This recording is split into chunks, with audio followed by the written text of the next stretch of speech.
Olá, meu amigo, minha amiga, todos bem?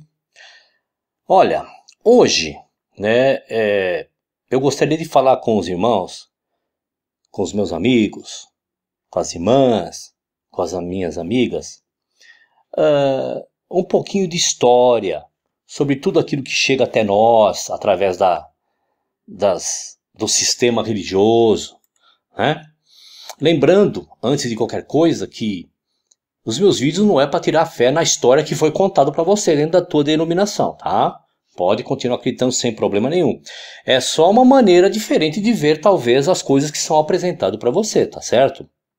Bom, vamos lá. No ano de 325 d.C., por meio do imperador Constantino, e bispos cristãos fizeram eles uma assembleia na cidade de Nicéia, onde decidiram fundir para domínios dos povos o cristianismo com judaísmo e paganismo, dando assim força ao seu império. Eu estou resumindo aqui para você, porque você também que acessa a internet, os vídeos de YouTube, grupos de WhatsApp, Facebook, vocês devem estar que nem eu, né? Careca de ver, de escutar sobre esse assunto.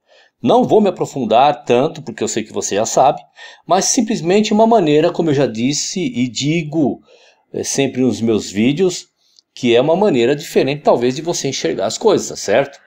Bom, nessa fusão de tudo isso que nós falamos, né, de cristianismo, paganismo e tal, tudo mais, foram introduzidas diversas tradições de outros povos, inclusive dos próprios romanos, tá?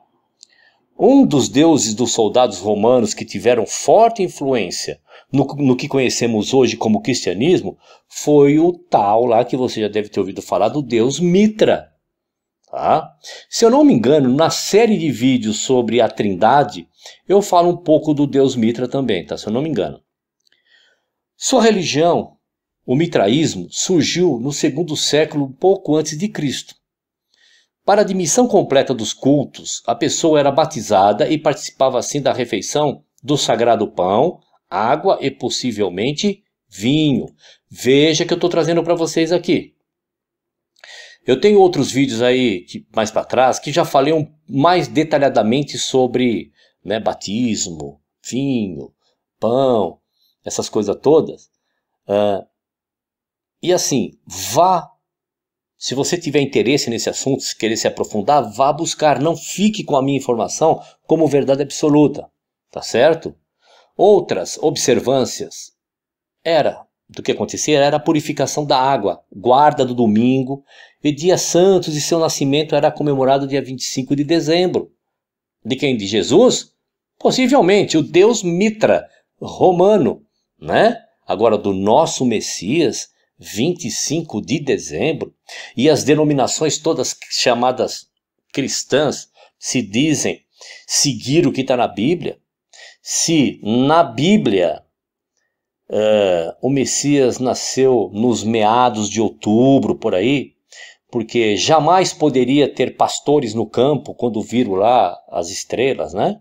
Não vou entrar no mérito do que é, se não é, ou deixa de ser, mas o que está escrito.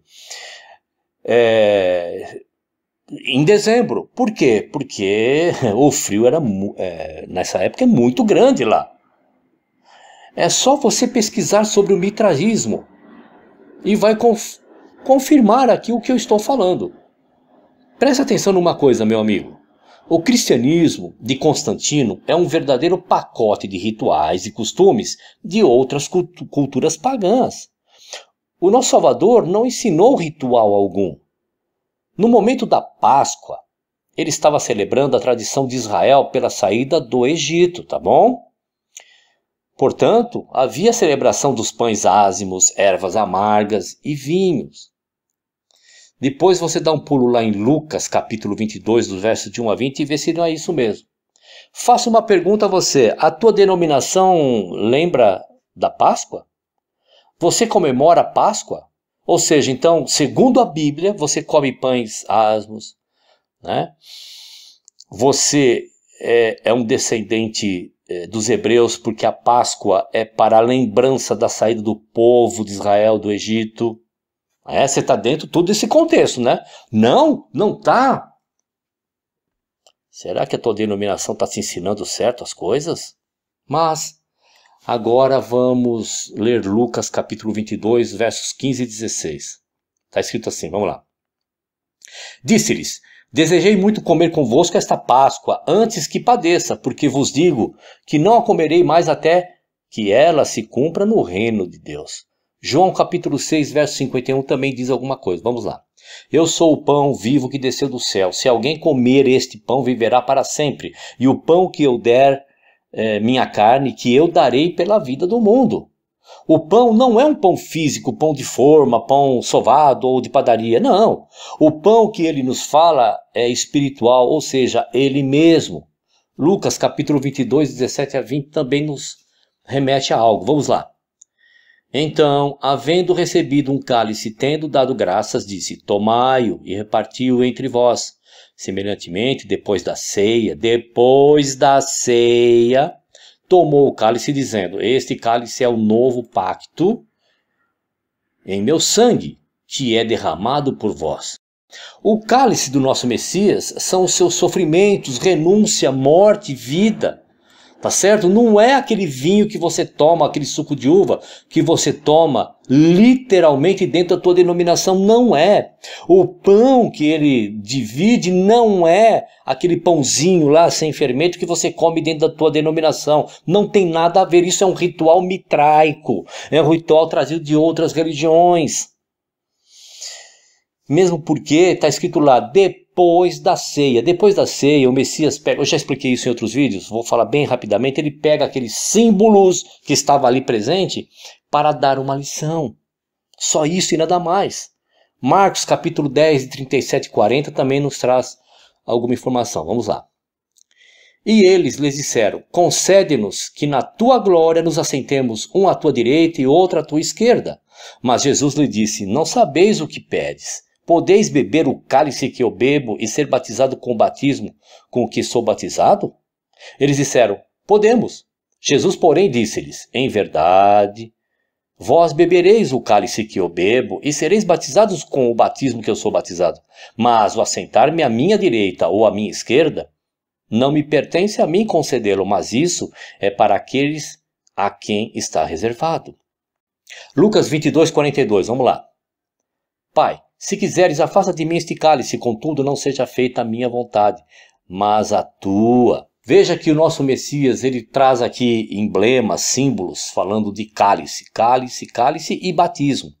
Figuradamente, ele está trazendo à mente dos apóstolos, dos discípulos e a nossa mente, que ele estava falando do quê? De uma missão, né? De um trajeto que ele teria que seguir e que ele tinha que suportar. E ele fala para os discípulos, né? Vocês também vão passar por isso. Mas assentar-me à minha direita e à minha esquerda, isso aí já é uma outra coisa. Paulo também falava sobre os mandamentos do Messias e não a implantação de rituais sem discernir o corpo do Salvador. Vamos ler lá 1 Coríntios 11, 23. Mas você aí, tá? Você aí, leia o capítulo todo. Não só o versículo aqui que eu vou ler. Eu espero que você que está sempre assistindo meus vídeos está fazendo isso. Porque ler versículo isoladamente para dar uma ideia, isso é coisa da denominação. Eu fiz muito isso lá dentro. Mas aqui fora, nós temos que fazer igual o Messias, ler todo. Tá? Então não fique só no versículo. Pois é assim que os líderes religiosos sempre fazem. Tá? Vamos lá. Porque eu recebi do Senhor o que também vos ensinei. O repartir o pão é nada mais do que repartir os ensinamentos do Messias aos que necessitam. Repartir e comer o pão e beber o vinho em culto, literalmente, isso se chama mitraísmo. Você sabia disso? Não?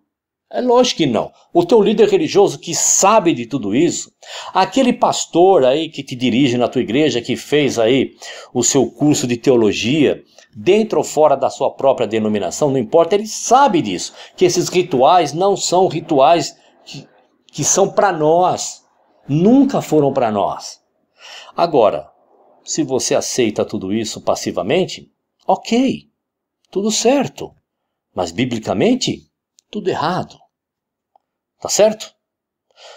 Mais uma vez, legal que você chegou até aqui.